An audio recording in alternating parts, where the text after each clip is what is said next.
want anybody to steal their thunder. But we've Yeah. become increasingly aware that, with what's happening now, is that these students are suffering so badly that I think they're a little bit more prepared for something than they've ever been before. But I will still tell you that they're still going through, and as late as this morning, I was talking to Charlotte Augustine, was the last person from the community college system that you met via phone. I still was trying to get her after the holiday season to engage her in what's the next steps that we've been talking about. And she says, well, I can't commit to anything right now because I'm in virtual training. So my question is, what are they being trained on? What are they training? What's the initiative or what's the focus that they're taking this training to some end state that's going to change the way that these students are learning through remote learning, how to um, be better than what they were prior to COVID, making the remote training default. So the premise that I have right now is, what can we do to learn what we can learn about what the willing folks can do to let us in to try and create a pilot project.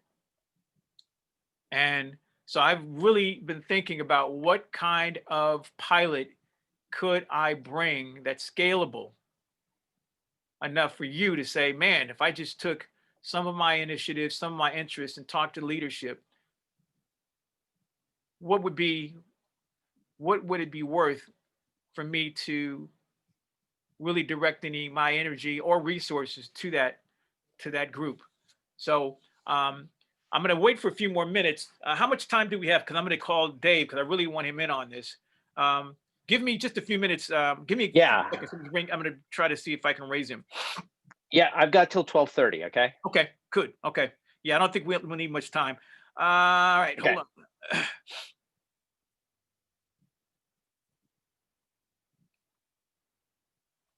And I'm going to put some notes in the chat box that I don't know if Dave can get them until he actually gets on the Zoom.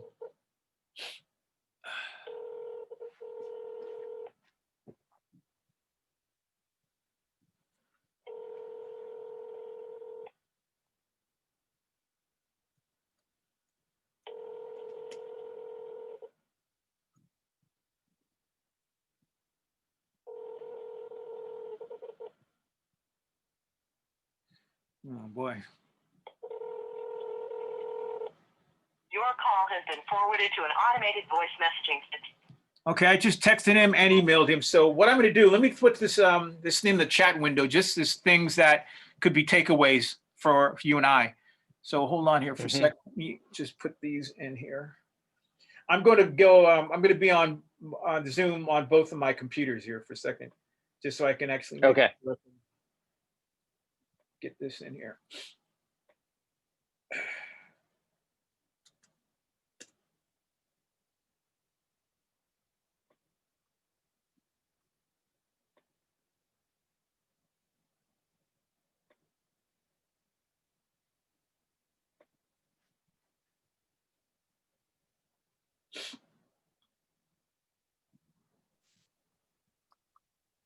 Okay, so let me mute myself here.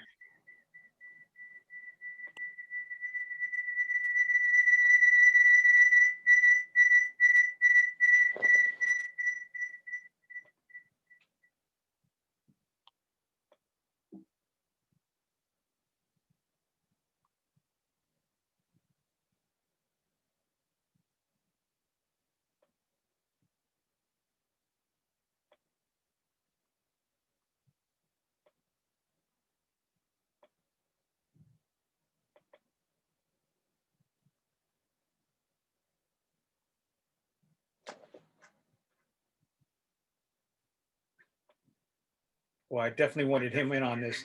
What I'm going to do, because I got a lot of feedback, is I'm going to cut this one off because I don't think we can work. Yeah.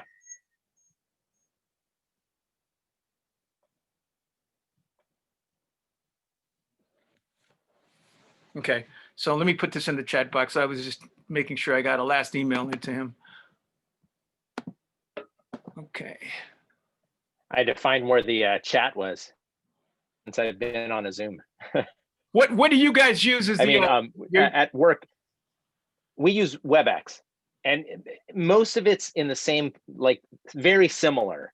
But in WebEx, there's an actual button that says chat, and in Zoom, at least on the iPad, you have to tap on more to find the chat. Wow, So, not a big deal.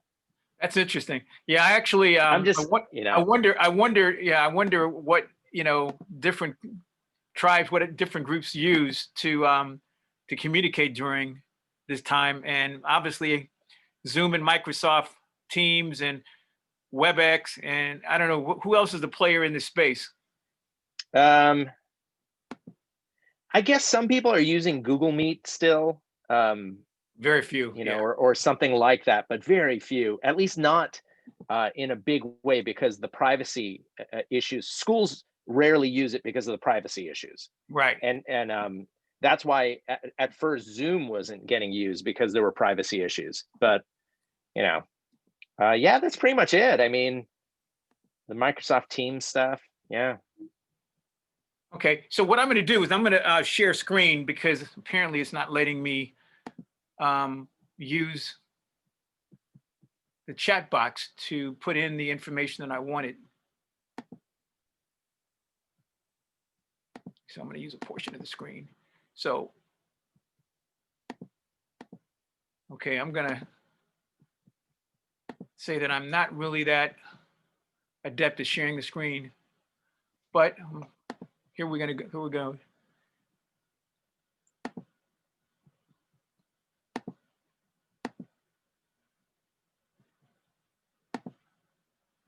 And really what I'm trying to do is a little soft shoe to hope that he comes in, because I'm going to have a couple of questions. We got 15 minutes to allow us to try to figure out what we heard so that we can actually submit something to you. But what I'll do, I'm just going to put a couple links in there instead of the text. I know I can put links into the chat box. So this isn't really a proposal, but these are just some ideas that I had.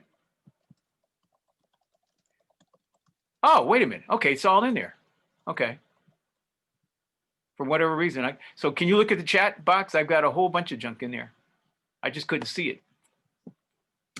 I'm not seeing anything. So you might have put it in before I got on. Oh, Okay, it there just we go. showed up. Okay, All right. there we go. Okay, so what I saw from the link that you shared with me about the social justice guide, I mean, this is the kind of content that is so comprehensive, so appropriate for right now. My goal is to find out what are you doing with as an Apple Distinguished Educator, and how, and if you're able to share with me how other Apple Distinguished Educators are using it, what is the aggregate outcome from everybody's use of it, and how could we share this with other people who could possibly become interested in Apple Distinguished Educator program if they submit themselves for qualification. So I want to offer up some way to be a channel so that if there is an interest in figuring out what are some of the best practices of sharing, or some of the best outcomes of sharing that curriculum, I would like to be able to offer up that channel to promote it to a community of other communicators, other educators and faculty who I think would be really impacted by something that, one, they didn't know existed, which is Apple's curriculum. Two, they don't know what an Apple Distinguished Educator is. I think a lot of them would absolutely want to try to apply if they knew. And then three, really what could we look at this as something that eventually students would be the beneficiaries of. So I guess here's the questions that I had, and I'm gonna have to assume that Dave got caught up. Um, when you sent me that guide, what were your thoughts? Mhm. You mean was it the racial equity and justice guide Yes. or the, yeah, Yeah. So you can start by just so, telling me what that is and why you right. think that you sent it to me. Yeah. So, one of the big things with that is just the fact that Apple has always played a place within the last like 5, 6 years. We've always played a place in trying to create content to help educators with difficult things. So whether that's the everyone can code, where a lot of teachers don't feel comfortable with coding concepts. So here's a curriculum that they could actually use, or everyone can create because not every educator feels creative. Same thing here. When it comes to racial equity and justice, a lot of people don't feel equipped to have those deep conversations. So how can you provide them with a format to do that? And so that's twofold. Number one, it's the challenge-based learning approach to be able to think about big ideas and then how it relates to you, but also just a guide of what types of questions and how to lead students through that. So and that's all through our community education initiative. So I'm excited because who knows what else they're working on as we continue, because that's just the first part. When it comes to challenge-based learning, it's getting inspired and then really acting upon that and seeing what the results are. So yeah, so we'll see. Yeah. And so, looking at it was, just kind of glancing through it, rather, not even looking at the components. I saw so many different things that the educators that I talk to, especially at higher education, um, are missing in their day-to-day activities with people since COVID. The remote learning part is really Hmm. just teaching curriculum and grading people, but there's nobody really checking in with them on a discussion about how they're feeling, what they could be doing um, to really provide an exchange beyond just the curriculum and the job that they've been paid to do. So, and I'm wondering if there's kind of a thought process that, especially for higher education, because I know with the FERPA laws, you can't share any of the stuff with people under 18. For the higher Hmm. education people, is there a way for them to be able to share the curriculum in a way where they could actually create some type of student voice or agency to share what they've learned? Yeah, that's a great question. I'm not really sure. I know that we have a number of Apple distinguished educators who are both at K-12 as well as higher ed, who are either in K-12 or higher ed, and some who are in both. So it would be interesting to see what they've done with this content and how they're putting the word out, because part of challenge-based learning is making an impact, and so that's for sure means it's a bigger place. But that's also the outlook that Apple has on things like create. When we talk about creative, yeah, there's visual and performing arts, whether it's drawing or music or photography or video, but at the same time, I think that it's the idea of creating. you know why are we creating? Getting back to not just, okay, I'm going to do a video, but what's the purpose of that? Okay, I could code an app, but what's the purpose of that? So and that comes back to things like challenge-based learning or design thinking, where you've got a target audience, you're empathizing with them, and you're designing for a solution. And it takes an inquiry-based mindset to do that. You Mhm. can't just say, okay, let's create, let's paint. It's having an inquiry-based mindset of what are the challenges the world's facing, what can I do about that? And that's where, again, the Racial Equity and Justice Initiative, I think, is very strong, because it's the conversation, but how will you take that now? Right. What's your class going to do with this information? And I think with higher education, it's actually almost more important in a way, right? Because in higher education, you're focused on a specific curricular area, that's your major.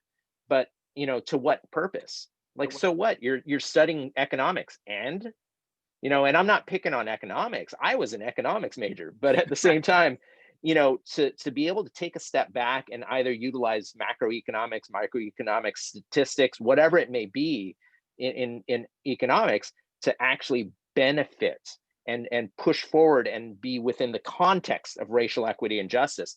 I think would be fascinating. And so, I find that the guide is actually almost more important, right, for For higher the education. higher Yeah. education areas. Absolutely, absolutely. And one of the things we talked about, with the Los Angeles County folks, Greg Johnson, is certification, micro certification, and why.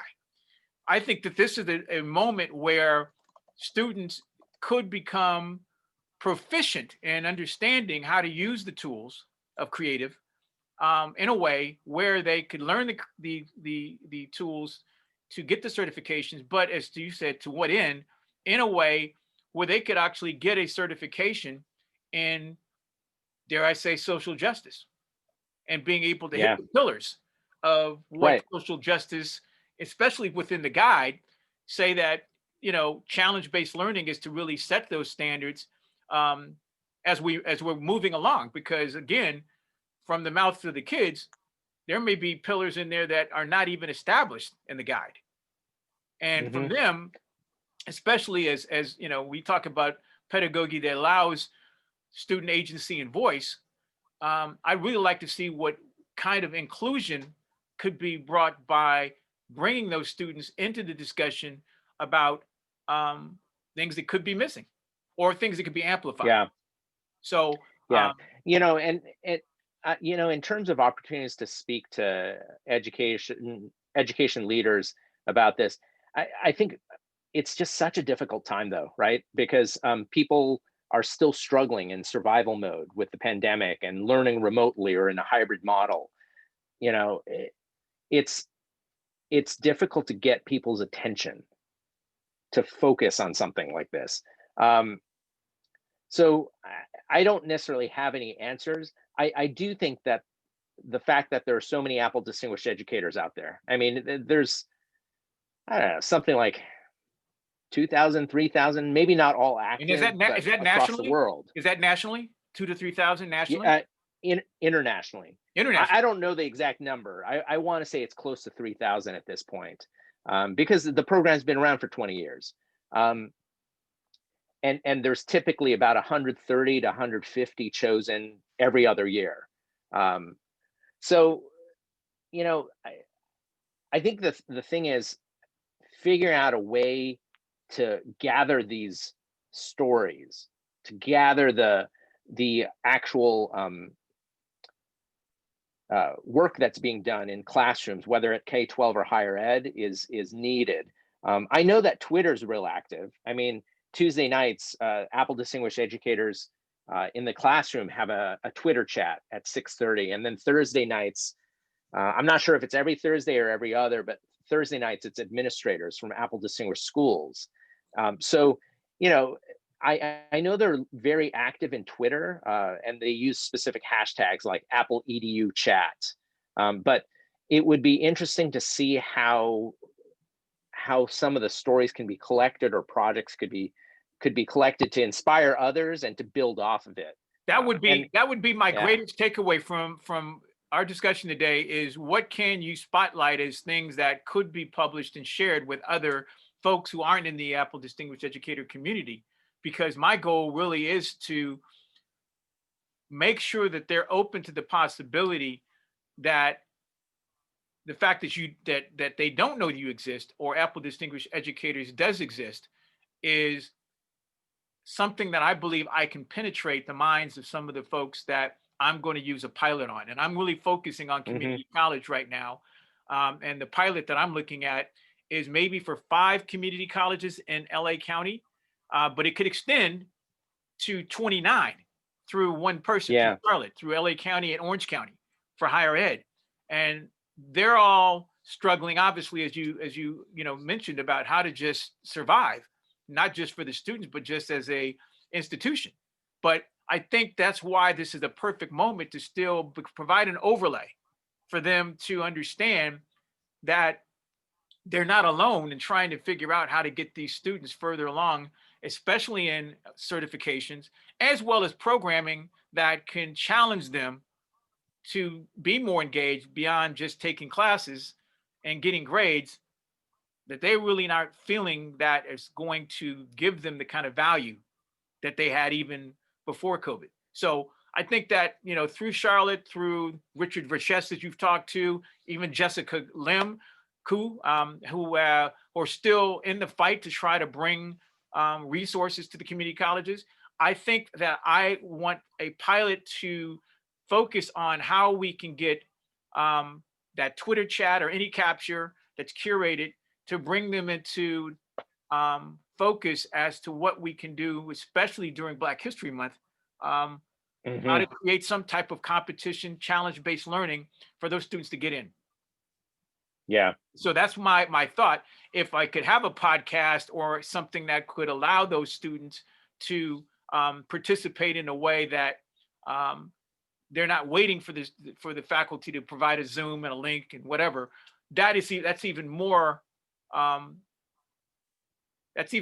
salient for the people that I'm currently working with, who are, you know, really in workforce. They're working right now in the gig economy and they're doing things, but they're still interested in a way to share what they're doing in this gig economy for other students who are trying to learn how to get a living wage.